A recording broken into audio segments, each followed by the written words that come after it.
The Global Response Force gives our nation and the combatant commanders the capability to put paratroopers at a designated point in time anywhere in the world on 18 hours notice. You are right here at Bragg, the tip of the spear of the new strategic era. From 14 October 2014 until 14 December 2015, the 2nd Brigade Combat Team, 82nd Airborne Division, served as the main ground component of America's Global Response Force. For 427 days, the Falcon Brigade stood by, ready to deploy anywhere in the world at a moment's notice. We stood ready, waiting for the call to answer whatever our nation required of us as the Global Response Force. It requires long nights, and it requires hard work, and it requires the will to prepare to win as much as the will to win. Perishable skills. If we're not practicing these all the time, the bayonet will dull, and it's not going to be as useful or effective. We have to be ready at any time, especially in the 82nd. It's an uncertain world, so where we'll be a month from now or 2 months from now, no one really knows. The brigade assumed GRF following its Joint Readiness Training Center rotation at Fort Polk, Louisiana in September 2014. During the next 14 months, the Falcons conducted emergency deployment readiness exercises and joint forcible entry operations around the world. Fort Stewart, Georgia, in January 2015. Fantastic opportunity to execute an outload from our home station here at Fort Bragg. Not only that, but great opportunity to exercise a multitude of the layers of the GRF. The first is the Multifunctional Aviation Task Force. We had the advantage of working with the Combat Aviation Brigade there in the 10th Mountain Division that provided us that capability throughout the entirety of our time on the GRF. In April 2015, the brigade conducted the largest multinational operation at Fort Bragg in nearly 20 years with the British Army's 3rd Battalion, the Parachute Regiment. The Combined Joint Operational Access Exercise has been a 7-week exchange between the British and the Americans on the end of 2 years of work about interoperability, so that a UK battalion plus all of its assets can operate inside a US BCT. Dragon Spear, August 2015, jumping on an unfamiliar airfield, defeating the enemy, running sequential air assault operations to demonstrate to the world that we have the capacity to perform that mission. And then taking advantage of all that the National Training Center has to offer to help train the Global Response Force and keep us more ready. First-class support in terms of training availabilities, not only for the JFE piece, but also for company-level live fires that we were able to do and really get after some good collective-level training.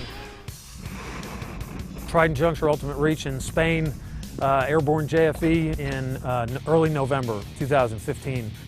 Really demonstrated our ability to support our NATO allies and showed an incredible capability to move within 18 hours and cross the Atlantic Ocean. Integrating the Spanish right into our formation. Parachute into an unfamiliar drop zone, unfamiliar time, unfamiliar place, and demonstrate the capability to achieve the mission of joint forcible entry. Right now, one crew, KIA, buildings clear! Throughout the 14 months on GRF, the Falcons also participated in training exercises in White Sands Missile Range, New Mexico, Fort Bliss, Texas, Fort Leonard Wood, Missouri, Fort A.P. Hill, Virginia, Fort Pickett, Virginia, Nellis Air Force Base, Nevada, and numerous joint operational access exercises on Fort Bragg. The brigade also spearheaded new operational concepts. Number one, I think on everybody's mind when we talk first for the brigade here is the ground mobility concept.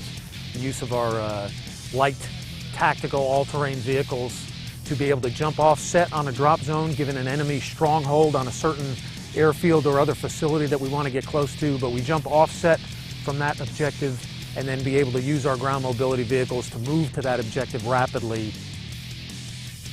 Light airfield repair package with our engineers, significant addition to the division's arsenal, the division's capacity to perform airfield damage assessment and repair with the package of vehicles and deploy in our first echelon of heavy drop vehicles. 2BCT also pushed training to heightened realistic levels by equipping jumpers with live ammunition prior to Combined Joint Operational Access Exercise 1601 in November of 2015. Paratroopers teamed with Canadian counterparts during the operation and moved from the drop zone into a live fire exercise as part of the joint forcible entry following objectives. It really shows a game-changing event when you jump out of a plane knowing that you have live ammo and you're going to go and execute a real mission at the end of that jump. We cannot do this alone. Our most critical enabling support element is our Air Force brothers and sisters who provide the transportation and allow us to do what we do.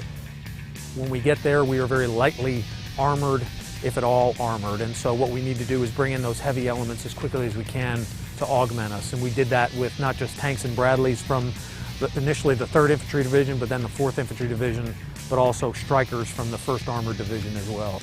Any of the organizations within SOF that we partnered with, whether at JRTC or other exercises, incredibly professional, enjoyed building those relationships, and really look forward to sustaining them over time. So what's your message for the airborne families that have spent the last 14 months living their lives on a 2-hour recall? For the families, my first message is thank you.